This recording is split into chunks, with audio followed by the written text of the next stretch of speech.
Et pfft, à la fin de la vidéo, ça t'explique c'est quoi qu'il y a de nouveau, c'est YFood. Alors surtout, tu t'en vas pas à quel?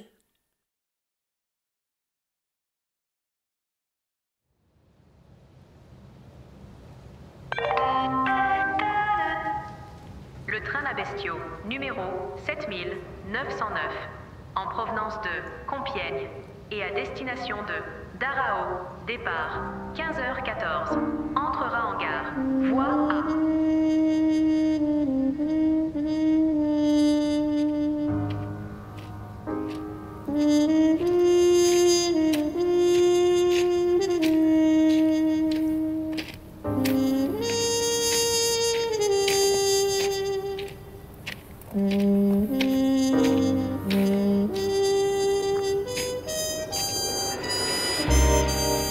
Vous avez sans doute remarqué que depuis quelques temps, j'achète des scripts à quelques collègues talentueux, ce qui me laisse plus de temps pour être créatif lors de mes tournages.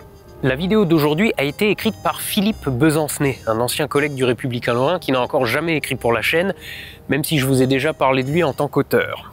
Le texte qu'il m'a écrit là est particulièrement hardcore. C'est d'ailleurs probablement la vidéo la plus dure que j'ai jamais publiée.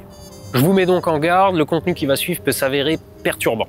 Et même si aujourd'hui c'est la mode de se donner un air subversif en disant que sa vidéo va être démonétisée parce que YouTube veut cacher au monde votre grosse vérité, j'ai assez peu de doutes sur le fait que ce script-là va faire passer la vidéo en limite plus 18 ans en moins de temps qu'il ne faut pour le dire. C'est pourquoi je vous invite plus que jamais à la regarder. Pas spécialement parce qu'elle est subversive, elle ne l'est pas, mais parce que ce dont on va parler est un événement historique et que s'en rappeler, ça s'appelle le devoir de mémoire. Néanmoins, sachez-le tout de suite, l'histoire ne finit pas bien et on vous déconseille de manger en regardant cet épisode.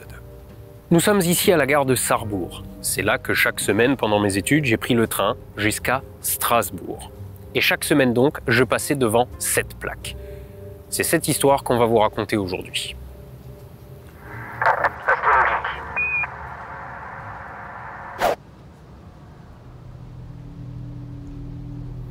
Nous sommes le 4 juillet 1944 au sud de Metz, en Lorraine. Il est 10h35. Les ouvriers d'un chantier ferroviaire s'écartent pour laisser passer un train. Ils escaladent un talus. De là, ils ont une vue imprenable sur le convoi qui grimpe péniblement la côte. Des 4 premiers wagons s'écoule un liquide à l'odeur épouvantable. À travers les lucarnes, les ouvriers observent des empilements de cadavres, des centaines de cadavres, jusqu'au toit. Dans les voitures qui suivent, des vivants sont accrochés aux barbelés de petites fenêtres. Ils sont blafards, muets, tels des morts-vivants. Dans leur prison, la température doit approcher les 50 degrés. Entre les wagons, il y a des soldats en armes, pas très beaux à voir. Plus tôt, la gare de triage de Metz a refusé la traversée du train par la ville. En effet, l'odeur qu'il dégage est épouvantable. Elle est si terrible qu'après le passage du convoi, les ouvriers grimpent plus haut pour chercher de l'air respirable. Bienvenue, si je puis dire, à bord du train 7909 entre Compiègne et Dachau, surnommé le train de la mort. Qui sont ces morts et ces gens transportés dans les pires conditions imaginables? Revenons en arrière. Le débarquement du 6 juin 1944 en Normandie a mis les nazis d'accord. Les très nombreux détenus qu'ils ont enfermés dans les prisons françaises ne doivent pas renforcer les effectifs des forces alliées d'invasion ou de la résistance. Ces hommes doivent au contraire participer à l'effort de guerre allemand dans les camps de concentration ou disparaître discrètement. Dimanche 2 juillet 1944. Dans la banlieue de Compiègne, dans l'Oise, le camp de transit de prisonniers de Royal-Lieu regroupe des résistants, des centaines d'otages, des raflés et des criminels de droit commun. Le camp se vide sous la direction des nazis. Il est 6 heures du matin. Les prisonniers parcourent 12 km à pied pour rejoindre la gare de Compiègne. On leur a remis une boule de pain et de la chair à saucisse pour le voyage. Mais rares sont ceux à constater que ladite saucisse est avariée. Ils sont entre 2145 et 2521 détenus à embarquer pour une destination qui leur est inconnue. Si ce nombre varie selon les sources, c'est en tout cas le plus important convoi qui ait jamais quitté Compiègne. Le train est formé de 37 wagons. Il y a une plateforme avec 2 mitrailleuses, des voitures réservées à l'escorte, un fourgon de queue, 7 wagons vides de réserve, etc. On compte surtout 22 wagons disparates réservés aux prisonniers. Ces voitures proviennent de différents pays. Elles ont eu des fonctions variées, comme le transport de marchandises ou de troupes. Certaines ont le toit hémisphérique, qui apporte 25% d'air en plus qu'un toit plat. Et il y a aussi un wagon tout en fer. Pour les différencier dans la suite de ce récit, nous leur donnerons un nom. Le nom d'un des hommes qu'ils transportent. Sur le quai, les détenus sont séparés par groupe de 100. Pour vous donner une idée, sur un wagon français de transport de troupes, il est précisé qu'on peut y mettre 40 hommes ou 8 chevaux. Là, c'est bien 100 personnes qui seront entassées par wagon, voire plus. Certains détenus font tout pour rester ensemble. Et cela aussi sera important pour la suite. Sur le quai, les nazis préviennent les détenus. Une tentative d'évasion et on les entasse à 200 par voiture et à poil.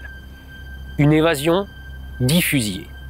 2 évasions, tout le wagon y passe. Il est 7h40 et il fait déjà chaud en gare de Compiègne. Les détenus sont chargés en attente du départ. Chaque wagon dispose d'un baquet d'eau qui, normalement, est rempli et d'une tinette. Un tonneau à caca, quoi. Dans le wagon Habermacher, un détenu de droit commun alerte les nazis pour dénoncer un idiot qui coupait son pain avec son canif. Sans doute espérait-il une récompense. Mais le wagon est fouillé, les vêtements jetés et le baquet d'eau et la tinette supprimés. Ceux qui avaient mangé leur chair à saucisse commencent à être pris de colique. Rapidement, tout le monde patauge dans la diarrhée malgré la paille répandue sur le plancher. Une bagarre éclate. Les nazis reviennent et apaisent les esprits à coups de crosse. Une méthode qui sera régulièrement employée durant ce voyage pour tout et pour rien. Gratos. À 9h15, le train s'ébranle enfin. Il roule lentement au milieu des voies bouleversées par les bombardements. Les wagons ont peu de lucarnes et, si petites soient-elles, certaines ont été bouchées par les soldats. Faute d'ouverture et de vitesse, l'air circule à peine. La température à l'extérieur, mais surtout à bord, continue de monter. À l'intérieur des wagons, chacun tente de s'organiser. Mais, quoi qu'il en soit, il n'y a pas assez de place pour que tout le monde puisse s'asseoir. Le soleil est implacable. Dans le wagon Puyot, l'air est déjà vicié. Un homme, rendu fou par l'asphyxie, se jette sur une fissure pour respirer. Il se débat 2 minutes et un flot de sang jaillit de son nez. Puis son visage vire au violet. Il n'est plus de ce monde. C'est le premier mort d'une longue liste. Dans le wagon et lui, la sudation monstrueuse des détenus crée une atmosphère lourde et humide. Les parois du wagon ruissellent. La situation est tendue. La moindre étincelle risque de déclencher une hystérie collective. À 9h40, une alerte aérienne provoque un court arrêt du train. Ce ne sera pas le dernier. Comme si tout était fait pour prolonger le supplice des déportés. En gare de Soissons, dans l'Aisne, 25 minutes plus tard, l'officier nazi responsable du convoi refuse à 3 infirmières de la Croix-Rouge la distribution d'un peu d'eau, malgré la chaleur. Un cheminot essaye bien de passer une bouteille en douce, mais il est repéré. Dans le wagon Romer, un homme qu'on pensait endormi est mort. Peu après, un détenu se met à crier. Il s'en prend à ses camarades, il échange des coups, puis il retombe, épuisé, et meurt. Et là encore, ça n'est qu'un prélude. À 10h50, le 7909 entre à Fimgare, dans la Marne, la véritable entrée dans l'enfer de ce convoi. Le point de non-retour. Moins de 2 heures après le départ. Dans le wagon métallique, les râles d'agonie d'un détenu tabassé par les nazis en gare de Compiègne mettent le feu aux poudres. « On va tous mourir !» crie l'un des prisonniers. Alors des hommes, armés de canifs, de morceaux de métal, de fourchettes même, s'entretuent. Un père et un fils qui se protégeaient jusque-là s'agressent. Le fils tue le père, extirpe ses intestins et se les enroule autour de la tête. Et les appels au secours résonnent jusqu'aux autres wagons. En vain, évidemment. Sur le quai, le chef de gare et 2 civils parviennent à distribuer 6 bouteilles d'eau pour 22 wagons. Au même moment, un peu plus loin, dans la grande banlieue de Reims, des résistants ont décidé que ce train et ses déportés n'arriveraient jamais en Allemagne. Ils veulent couper la voie. Malheureusement, leur explosif est un peu léger. 2 traverses soulevées, un rail tordu, une tranchée ouverte. Rien de bien grave, sauf pour les prisonniers enfermés dont le train s'est encore arrêté au milieu de nulle part. Un riverain distribue 3 bouteilles d'eau. À 11h20, la situation tendue dans le wagon Fully dégénère. La voiture comprend une majorité de prisonniers de droit commun. Leur tonneau d'eau a été épuisé quasiment dès le départ. Pour échapper au vent de folie meurtrière, certains codétenus se cachent sous les cadavres de leurs camarades. Ils voient comme dans un cauchemar les gorges tranchées, les plaies ouvertes, les yeux crevés. Seuls quelques-uns, blottis dans un coin, conservent leur sang-froid. Mais dans cette étuve, l'un d'eux est parfois gagné par la folie. Il quitte son refuge pour rejoindre la mêlée et se fait tuer. À 14h, le train n'est toujours pas reparti. Dans le wagon liotier, les prisonniers baignent dans un liquide visqueux. Ils n'ont d'autre choix que de se soulager sur place. On ne compte pas ceux qui sont atteints de dysenterie, une diarrhée sévère d'origine bactérienne. Merci les saucisses. Il n'est plus possible de rester assis, d'autant que le gaz carbonique issu de la respiration, toxique, stagne sur le plancher. Dans ce wagon, la chaleur était restée jusqu'alors supportable. Maintenant, les peaux en contact les unes avec les autres font mal. Elles se couvrent de cloques. Les gens se déshabillent. Certains boivent leur urine, mais ils se brûlent la gorge avec. L'un suce le sang d'une blessure qu'il s'est lui-même infligée. La folie collective les guette. Une garde-barrière et ses enfants, aidés d'autres cheminots, distribuent de l'eau. Mais il y a tant de prisonniers. Dès l'arrivée des premières bouteilles, c'est la bagarre dans le wagon Guérin. Pour ceux qui restent lucides, c'est un spectacle terrible qui se déroule sous leurs yeux, d'une infinie tristesse. L'amitié et la solidarité ont disparu. À terre, un entrelac de corps. Malheur à celui qui tombe.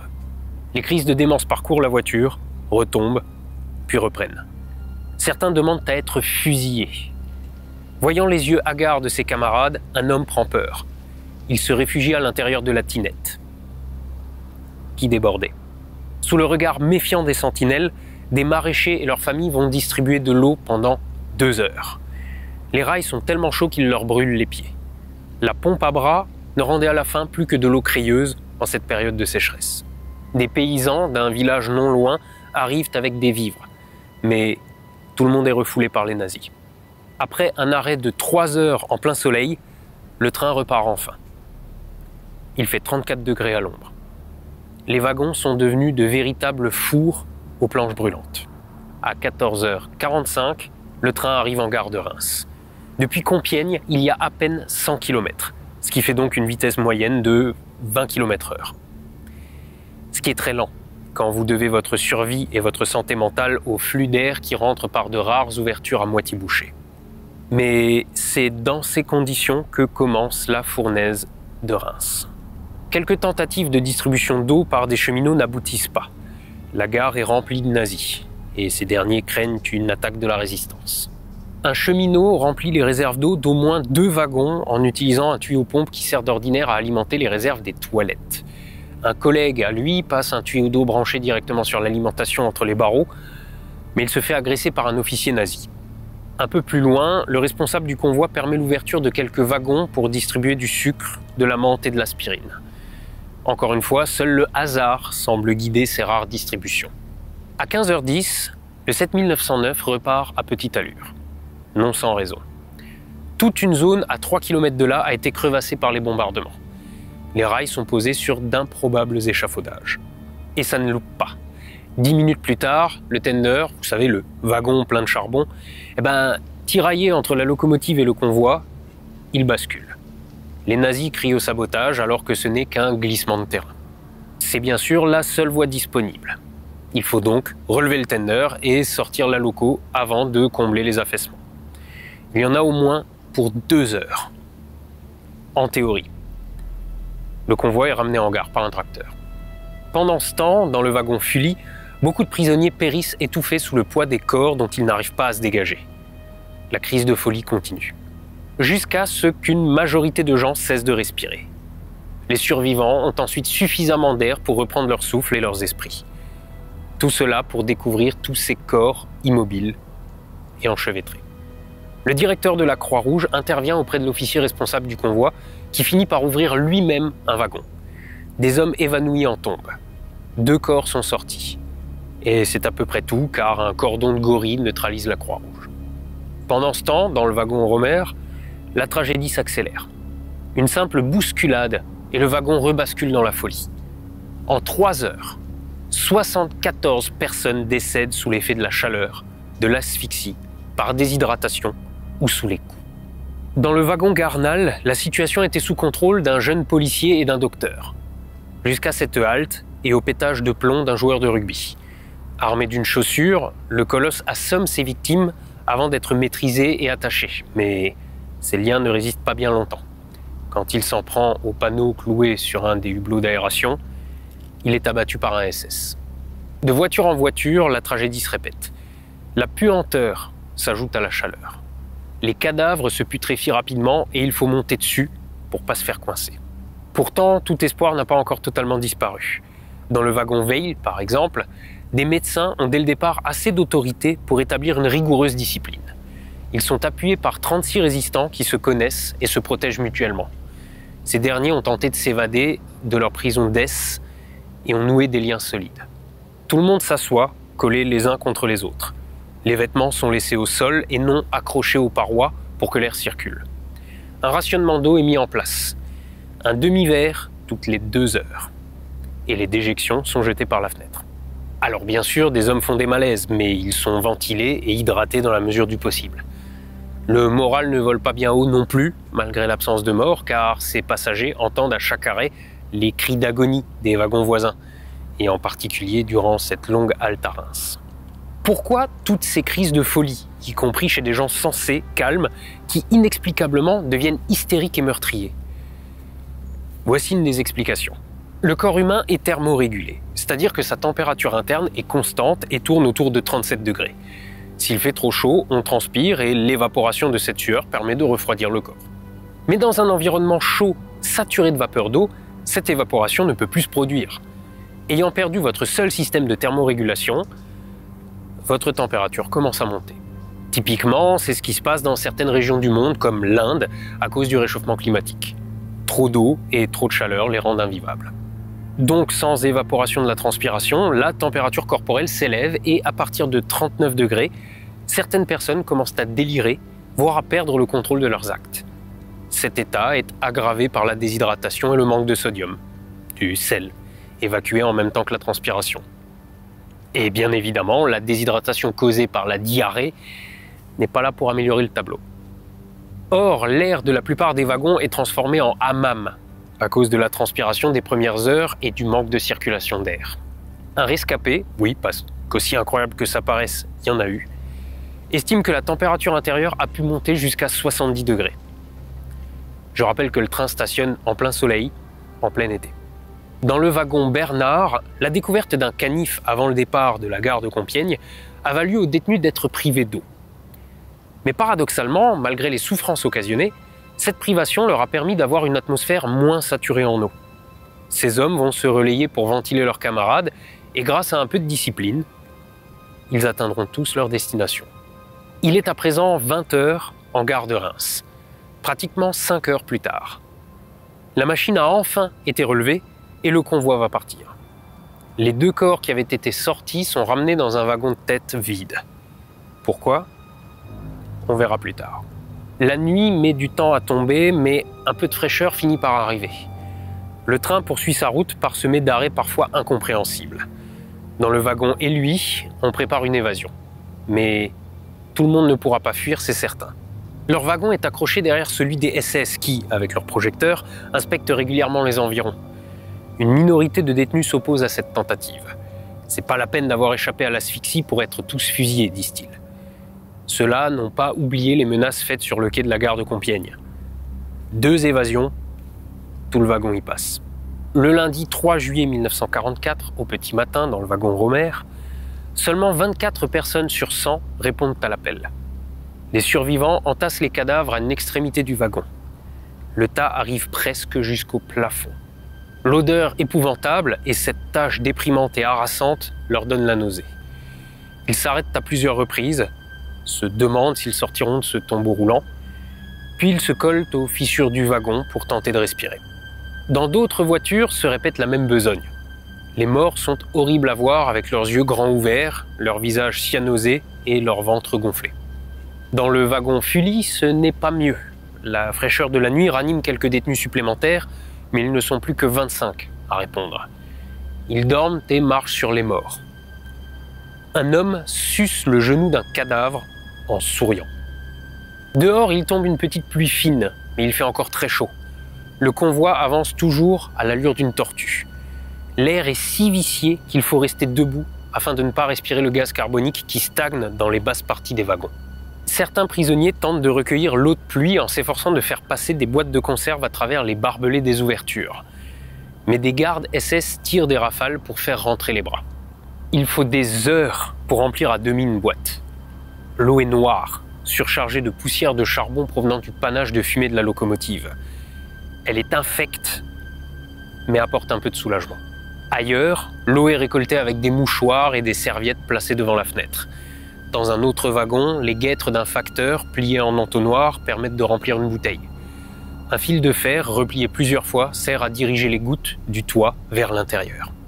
Le convoi s'arrête brusquement. Un prisonnier se risque à demander aux gardiens qui vont de long en large le long du convoi s'il est possible d'enlever leurs morts.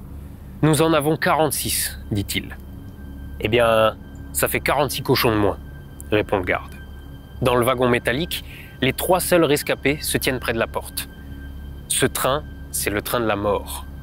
Pas un de nous n'en réchappera, prédit l'un d'eux. Le panneau découpé dans le wagon et lui est enfoncé. Il est 5 heures. Mais dès que le premier homme s'engage dans l'ouverture, les détenus opposés à cette tentative d'évasion craquent. La peur les fait appeler les SS. Le convoi stoppe. Les prisonniers sont comptés. Personne n'a pu partir. Le trou est rebouché avec des planches et du barbelé. Les soldats préviennent, ils fusilleront tout le monde s'il manque quelqu'un. 11h45. Le train s'arrête en pleine campagne, non loin de Révigny, dans la Meuse. Sous la menace des fusils mitrailleurs, tous les détenus doivent descendre du train. Il pleut à verse. Les prisonniers boivent l'eau boueuse des fossés. Certains d'entre eux sont réquisitionnés pour transporter les cadavres dans les wagons de tête. Quelques moribonds, déposés sur le ballast, se raniment au contact de l'air pur et de la pluie. Des gardes les aperçoivent et les achèvent d'une balle dans la tête. Des prisonniers sont envoyés chercher de l'eau au puits et dans la maison d'un garde-barrière. Ils ont des seaux ou une tinette qu'on ne leur laissera pas nettoyer. La porte du wagon métallique s'ouvre. « Ils sont tous capoutes là-dedans », estime un soldat. Une voix lui répond « Non, 3 vivants ». « Tous capoutes », répond-il d'un ton péremptoire. La porte se referme donc, sans que les 3 malheureux puissent s'hydrater. Le 7909 repart à 15h05 avec ses wagons corbillards. Les détenus du wagon et lui, où a eu lieu la tentative d'évasion, s'inquiètent. Ils n'ont pas eu l'autorisation de descendre et de boire. Les SS ont promis de s'occuper d'eux.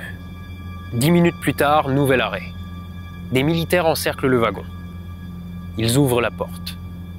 Le commandant du train exige de savoir qui a fait le trou. Joseph et lui, médecin prisonnier dans cette voiture, répond qu'il n'a pas fait le trou, mais qu'il a ordonné de le faire et qu'il est donc seul responsable à bord. La question est réitérée plusieurs fois, jusqu'à ce qu'un homme sorte du rang. Il n'a pourtant pas participé à la tentative d'évasion. Finalement, le commandant du train lâche. Ne les fusillez pas, ils n'en valent pas la peine. Là-bas, ils crèveront tous. Prochaine étape importante, Novéan-sur-Moselle, devenue gare frontière. Depuis mai 1944, Friedrich Karl Dietrich, capitaine de gendarmerie nazi, accompagne parfois certains convois de déportés. Il sera le nouveau responsable du 7909. À l'arrivée du train, le capitaine Dietrich apprend que 450 morts sont à bord. Il appelle ses responsables de Metz qui lui confirment qu'il doit convoyer les vivants comme les morts.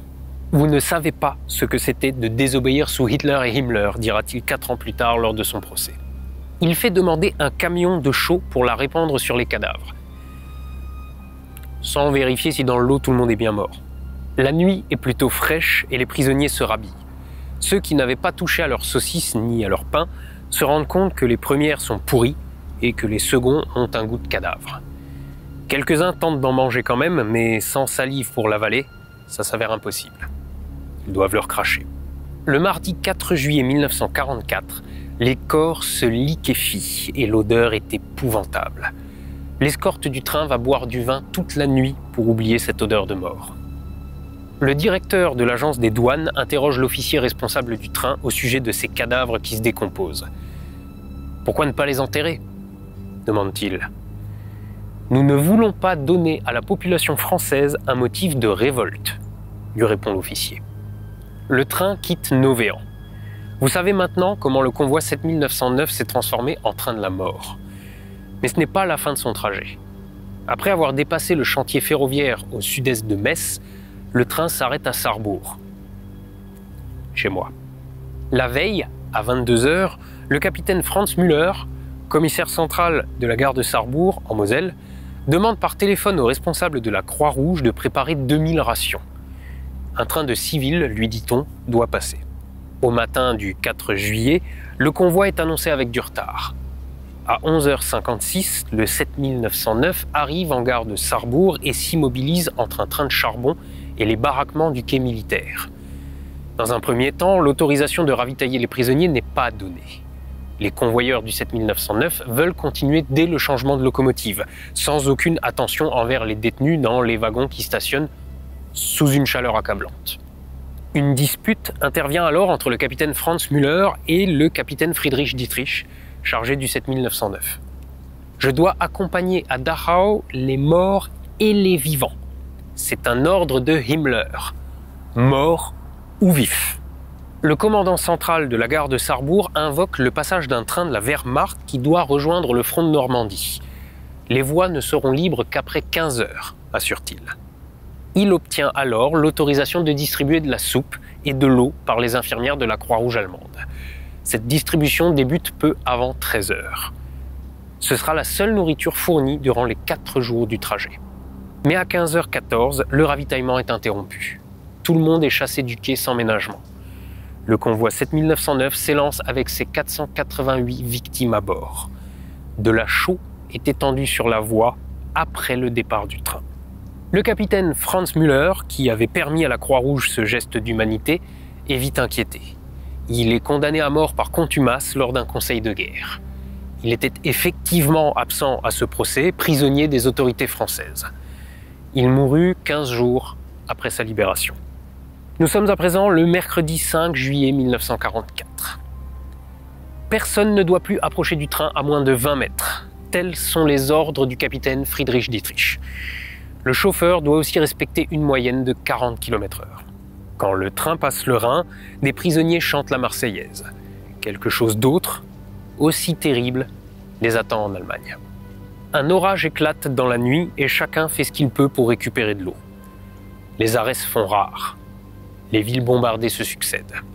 En arrivant à Munich, de rares prisonniers devinent leur destination. Le camp de Dachau, un endroit où le régime nazi envoie ses opposants. Le train s'arrête en gare de Dachau à 15 heures. Les 3 survivants du wagon métallique roulent sur le sol à son ouverture. Un seul se relève, aidé par un vieux prêtre. Les SS et leurs chiens escortent les prisonniers jusqu'au camp à l'extérieur de la ville, les faisant avancer avec des coups et des morsures. Sur le quai de débarquement de Dachau, plus de 500 cadavres sont alignés. Ils alimenteront le four crématoire pendant 4 jours. Ils seront brûlés directement, sans identification. On peut comprendre pourquoi vu leur état. 8 wagons ont malgré tout résisté à ce trajet dantesque. Ils ne déploreront aucune perte à leur arrivée à Dachau. 1630 passagers du convoi de la mort sont immatriculés à leur arrivée au camp. Mais ils seront seulement 181 à rentrer de leur captivité à la fin de la guerre. Dans les derniers mois de cette dernière, quand il fallait évacuer les prisonniers d'un camp à l'autre, ce mode de transport est devenu presque coutumier. Mais le train numéro 7909, entre Compiègne et Dachau, est le pire épisode de convoyage de prisonniers de la Seconde Guerre mondiale. Le capitaine Friedrich Dietrich, responsable du train depuis Novéan, sera jugé à Metz et condamné à mort en 1950. Le nazisme, c'est ça. Et si vous trouvez cette histoire terrifiante, c'est bien. Parce que comme ça, vous n'avez pas envie que l'histoire se répète. C'est ça qu'on appelle le devoir de mémoire. Alors savourez votre liberté en vous rappelant de ce qui est arrivé à ceux qui l'ont perdu. Levez les yeux au ciel et soyez astronogeek. À la revoyure.